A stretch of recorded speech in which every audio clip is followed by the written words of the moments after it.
Today, my sermon, we're coming from 1 John chapter 2, verse 15 to 17. And basically, we're going to talk about the lust of the flesh, the lust of the eyes, and the pride of life. So, let me get myself prepared.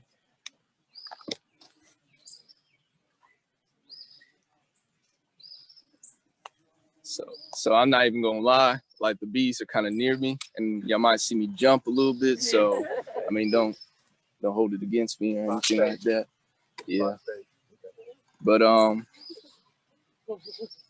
I guess when I was coming up with the lesson, I guess the 1 John and the whole lust of the flesh, lust of the eyes, and the pride of life, those things kind of stuck out to me because I kind of feel like those things are very subtle. It's easy for those particular three aspects that we find in the world to get into our lives, especially as we continue down our walk with God, our personal relationship with God, and just even also how we deal with one another. And I think the Bible makes a really powerful parallel when talking about these particular things. And so you might see me jump back and forth between Genesis chapter 3, which is concerning the fall of man, and John chapter 4. Matthew chapter 4, which deals with Jesus going into the wilderness and being tempted by the devil. And it's just interesting how, so the Bible mentions in Genesis chapter 6, right? It talks about the moment after the servant tempted man. 1 John chapter 3, verse 6. It talks about how it mentions in this verse right here, when the woman saw that the fruit of the tree was good for food and pleasing to the eye and also desirable for gaining wisdom, she took of some and ate it. And I thought that particular line stuck out to me because it kind of related to me with what 1 John chapter 2, verse 15 through 17 says, which I'll go ahead and read now. Now I'm gonna use a different version. I'm gonna use the Lexham Bible, which I got from this little Bible study program, my little app called Logos. And what it says is, in this version, it says, do not love the world. That's the title of the excerpt.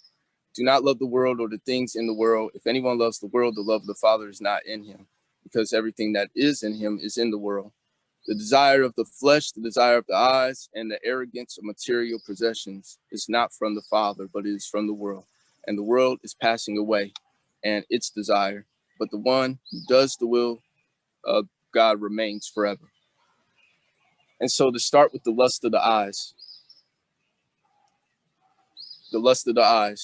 the fruit looked pleasing to the eye versus what Jesus went through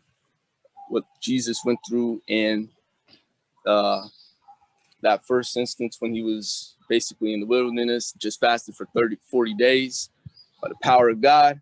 I know I couldn't do that. And essentially Satan tempts him to okay, you have the ability to turn this rock into food. Why not just do that so you can feed yourself? All this stuff.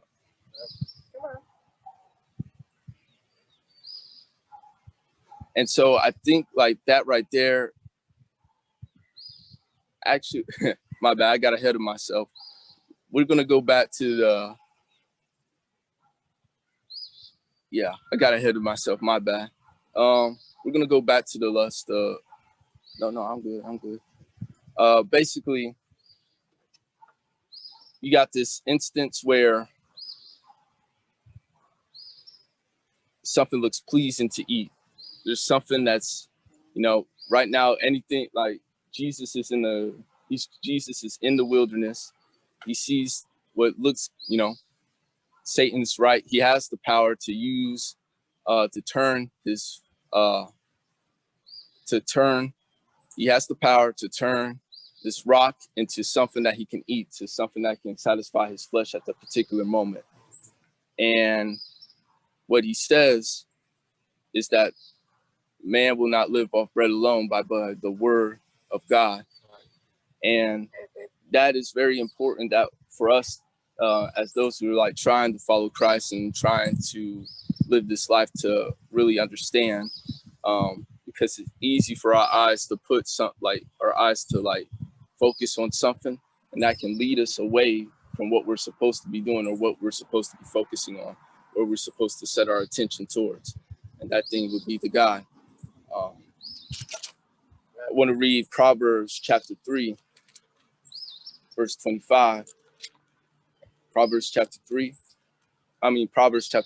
verse 5. Proverbs chapter 23, verse 5. And it says, do not wear yourself, starting at verse 4, do not wear yourself out to get rich, have wisdom to show restraint. Cast but a glance at riches, and they are gone, for they surely will sprout wings, and they will fly off to the sky like an eagle.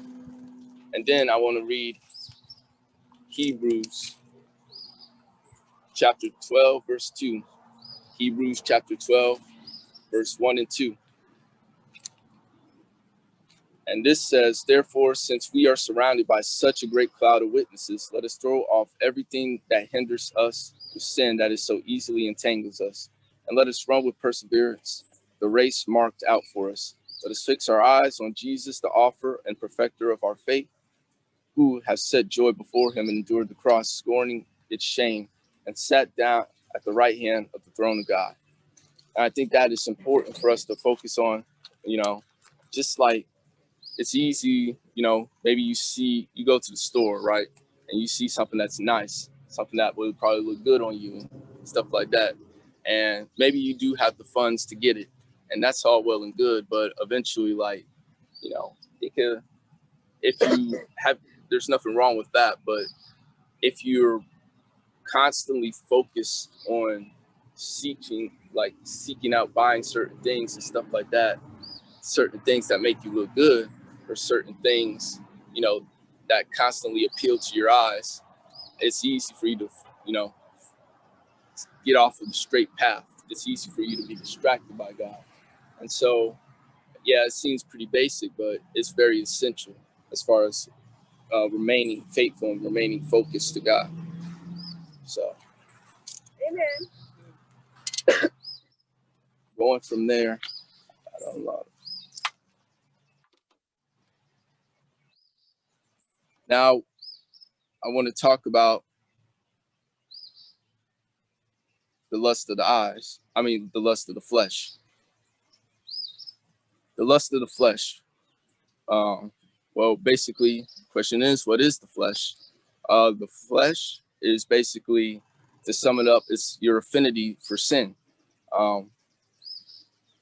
In the Greek, it's called sarsex, which refers to the body, which refers to, the body, the blood, the meat, all that type of thing. One of the definitions I was reading concerning that was it attributes the flesh to the sensual nature of man, the carnal or animal nature of man. And I want to flip to Mark chapter 14, verse 38, right?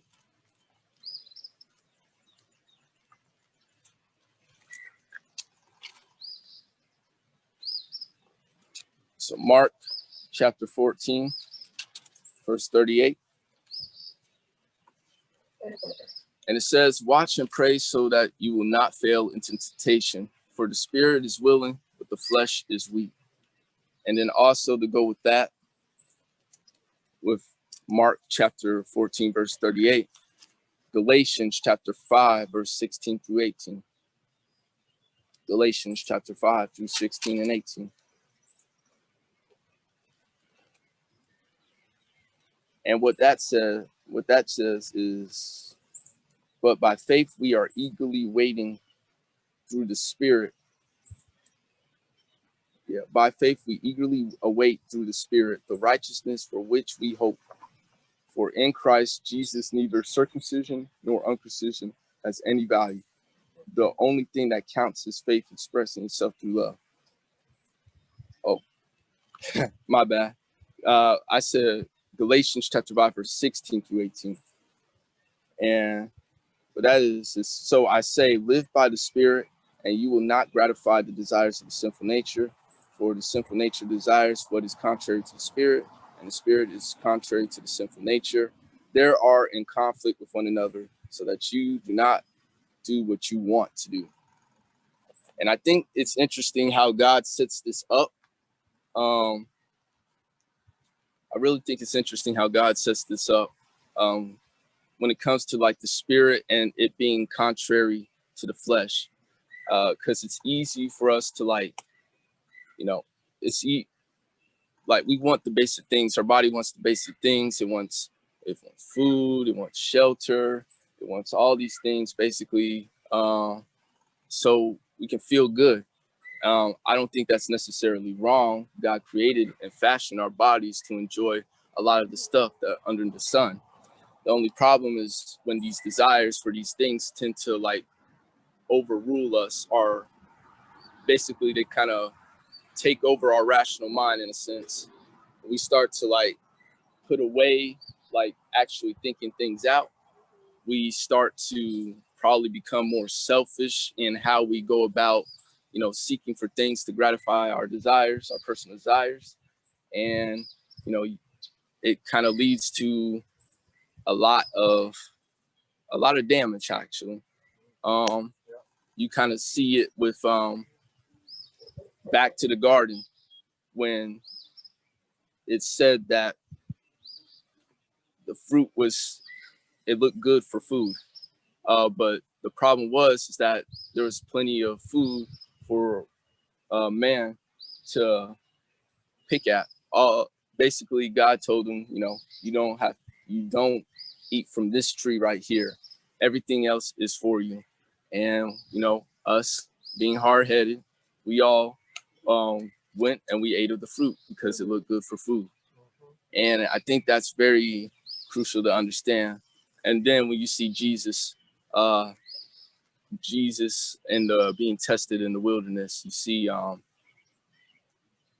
he's being tempted for the food. And also you see when Satan goes up and he offers him like all of the kingdoms of the world. Basically, when you think of all of the kingdoms, you think of all of the security, you think of everything that you could ever ask for, everything will be taken care of. All you have to do, all Satan said was that you bow down and worship me. And basically it's like, if Jesus would have did that, like you could see like not only would he be out of the Father's will, but he would not only he'd be listening to what Satan suggested, which again reflects the fall of man, but also he would be listening to himself. Well, as far as like his fleshly desires, because he was willing to put his fleshly desires over what God wanted him to do. And I think that's very interesting. I also found this out, like just to kind of put this into like a little example that you find in the world. There's in food science and stuff like that, there's a thing called the bliss point. And basically it talks about an amount of an ingredient, such as like salt, sugar, or fat, a certain amount.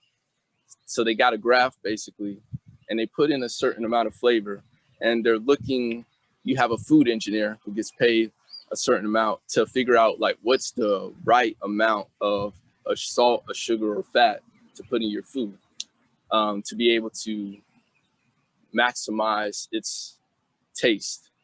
And I thought that was like pretty crazy actually, like the fact that there's food engineers and and there's a guy named Michael Moss. He basically worked in the food industry. He's an investigative reporter, and he talked about like he talked about how he interviewed some of those that were in the food industry, whether it was food engineers, CEOs, stuff like that. And I do want to read something about what he said because I thought it was pretty interesting. I'll pull it up real quick.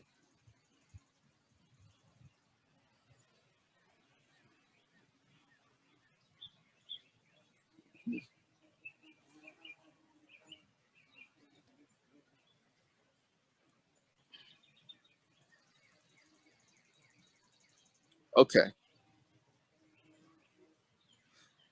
And so this is what on this little article I read found. It said and the one of the subtitles is on what it means to perfectly engineer food.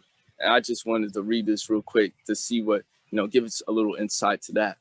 And it said, in Michael Moss's words, they would hire people like Howard Moscovich, trained in high math at Queens College and experimental psychology in Harvard. Howard was one of the people responsible for some of the biggest icons in the grocery store.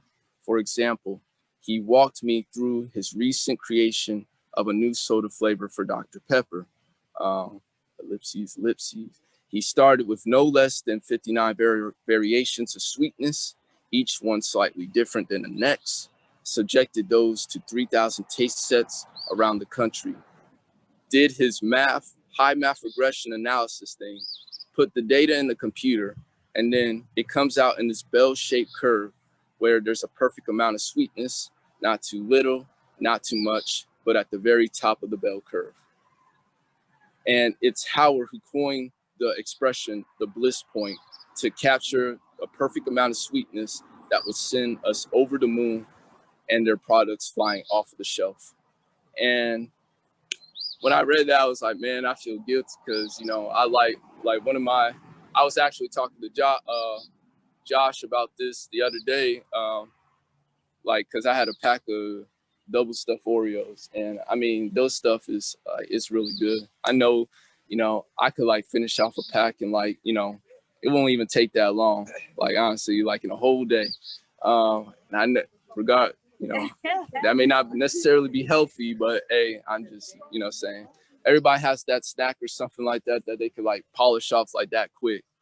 But it's just interesting to after hearing this, it's to really consider a lot of how easy it is to, a lot of the work that comes behind some of the stuff that we like. I remember, I didn't know this. I didn't know that there was even a job like this. All I knew when I was younger was that Oreo tastes good, so I'm gonna just eat it. And that tradition has stuck with me. My flesh remembers the pleasure it was to enjoy that, and so that's why I still do it today. Now I don't think it's necessary. I'm not necessarily saying oh, okay, got to throw it away, no more, and stuff like that. It's not bad to enjoy some of the things that you like, but it is concerning when we start to develop we get mastered by these things, these possessions. And I think it's really dangerous, and the big problem is that it can strengthen our flesh. And, it's basically who you feeding. Are you feeding your spirit, or are you feeding your flesh? And whatever you choose to feed, just realize that they're both at war with each other, and one is going to win in the end. So, you can't have both. And kind of going from there. That's what I'm doing.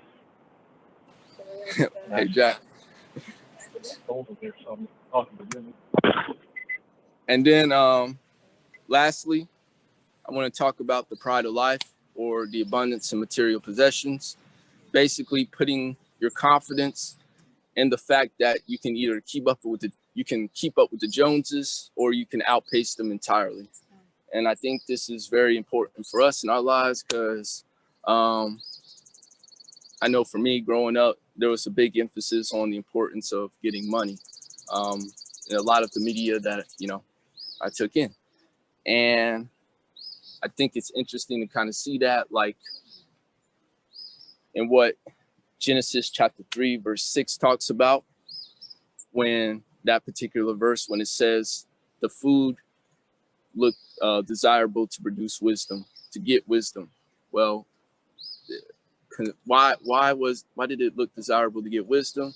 Well, it was what the serpent said. It was what Satan said. He was talking about, if you eat of the fruit, the knowledge of good and evil, you will be like God, knowing good and evil. And I think the allure is, especially with the pride of life, is the desire to want to be like God. Versus Jesus in the wilderness. I think the instance of pride of life, you could see it in like all three of the temptations. When Satan takes Jesus up to the temple and he tells him, like, jump off the temple and the angels will catch you. I think that's first off, is very crazy that he suggested that to him. But I think it's also something like the fact that, like, maybe if you were to like jump off like like a tree right here or something like that, and for sure 100% that an angel would catch you, I think that'd be kind of cool to see, just a little bit. I'm not going to do it, but just the idea, like, just to see an angel, like, like, hey, I got you, man. It's what's up. It's like, hey, cool, thank you. I knew you'd be there. It's like, no doubt. And I think, like, it's easy to like find that assurance in that, and to feel like, dang, I have this power that if I say something, an angel will move on my behalf. When my bad, keep moving out. Sorry. I think also, when Satan offered Jesus all the kingdoms of the world, and he said, basically, that's essentially, in a nutshell, it shows that if you put your allegiance to me, I'll give you everything. And I think that's easy for us to definitely, like, that in particular is easy for us to stray off the path of like staying connected to God, staying servants of one another. And it's easy just to get into a mindset of boasting or putting a false sense of security in something that's only temporary. I want to reference Luke chapter 12, verse 13 to 21. This is the Luke chapter 12, verse 13 to 21. And what it is it's the parable of the rich fool. I'm going to just give a summary version of that, but I will say one verse out of all that. But essentially, in that little parable, there's two brothers, one rich and one greedy, and they're arguing. And so they come to Jesus about, like, helping them settle their financial dispute. And basically a part of that would be like using the law to do it. And Jesus sees that what's going on is problematic, because instead of like having a solid bond with your family, they're putting riches over that type of thing. And then he essentially gives a parable about a man who's rich, and he decides, like, oh, I don't have any more place to store my stuff, so I'm gonna build bigger things so I can store more of my stuff. And then God says, you're a fool. Essentially, I'm gonna take your life because you decided to put your insurance in the stuff that you have versus putting your insurance in the one who gave you the stuff, which is God. And what it says in verse 15, then he said to them, watch out, be on your guard against all kinds of greed. A man's life does not consist of the abundance of his possessions. And it's easy to get like this, especially since we've been here. Yes. Like, I can't really say, like, I haven't really seen God in all his entirety. I haven't really got to experience his full-on presence. I mean, I've experienced his presence, like, being here amongst the body, amongst the fellowship, have that love and stuff like, and that love and when the Spirit is here. But I don't know how it really feels like to literally be there. And I think it's easy for us to like just put all of our chips here, like to really put really hold tight to this experience and not consider that there might be more out there. And I think that could be very detrimental. And so just to go into like some of my final thoughts,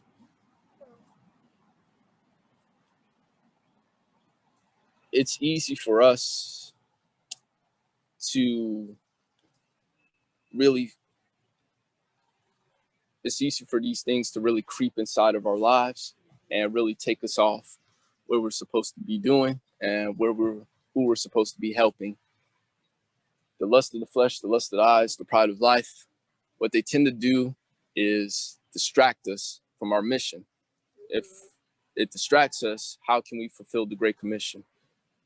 The lust of the flesh, the lust of the eyes, and the pride of life, what it does, it causes us to really have a cheap view of our relationship with God, and our relationship with each other. I say this because this is the way of the world.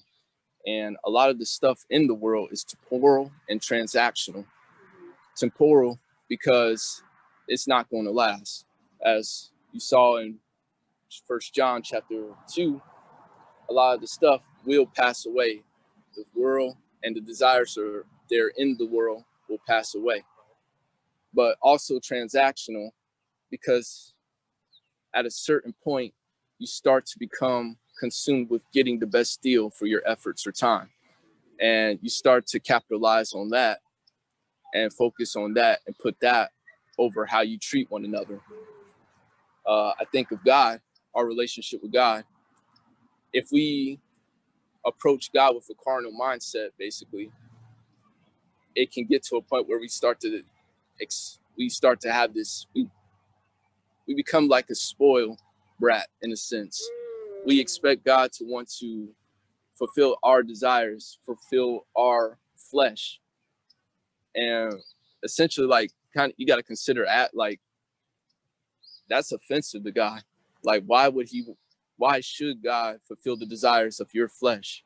Especially since your flesh is going to cause him to just go crazy, to talk reckless, to go, to basically just go nuts.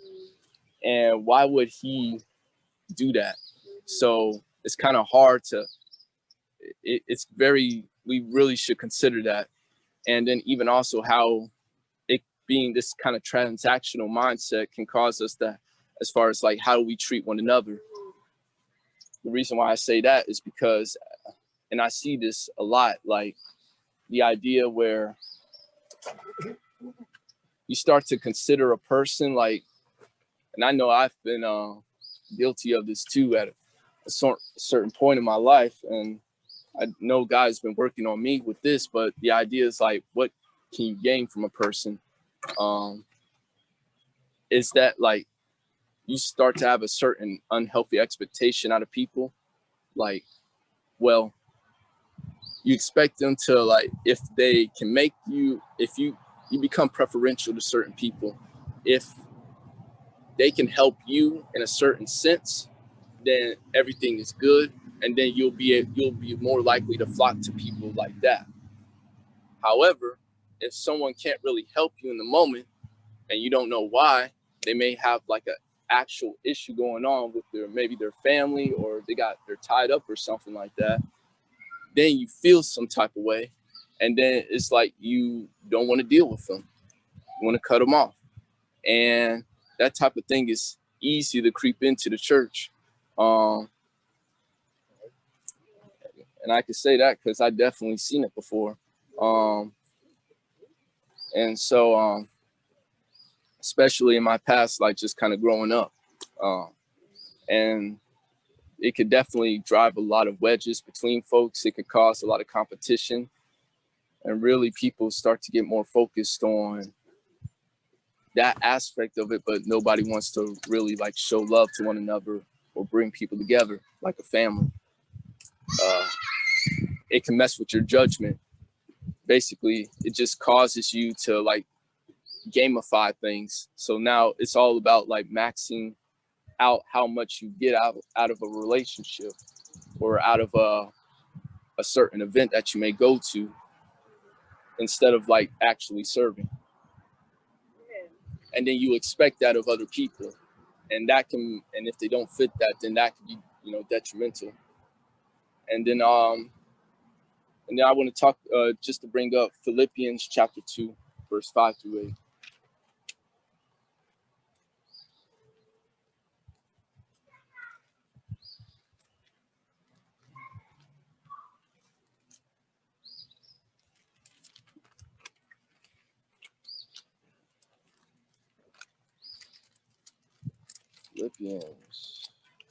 Philippians chapter 2, verse 5 through 8.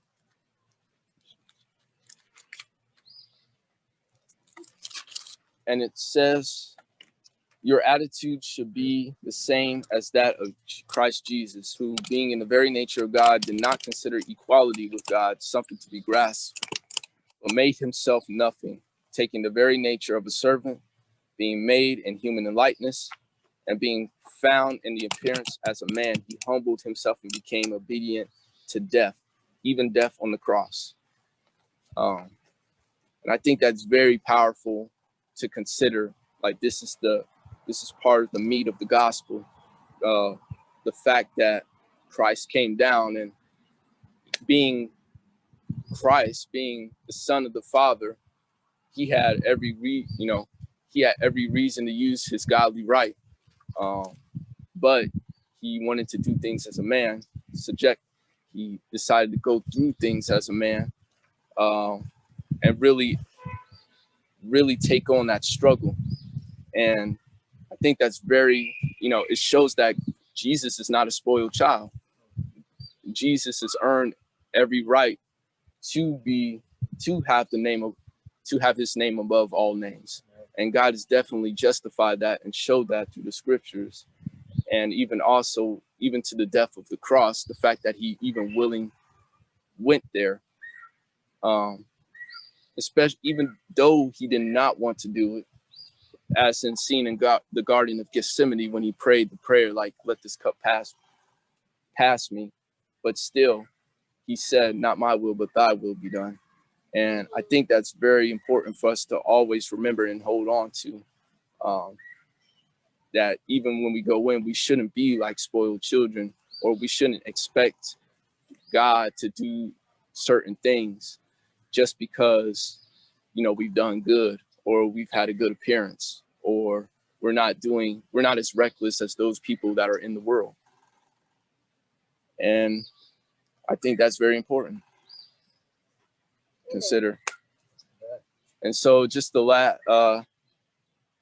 final thought before I end it, at some point, when the two mindsets, basically a mindset of fulfilling, a mindset of a transactional mindset, and a temporal mindset, focusing on the now versus focusing on the later. At some point, when you take after these mindsets, you start to find out that it makes sense to, when you say things or you hear things like, I only got one life to live, or you only live once, or you should do what you want to do, because those things will satisfy you in the now, but they have no consideration for eternity. And so it's your choice to be either a walking temple for the Holy Spirit, or being an animal bound to flesh. And I think that's all I got, honestly. It's as simple as that. So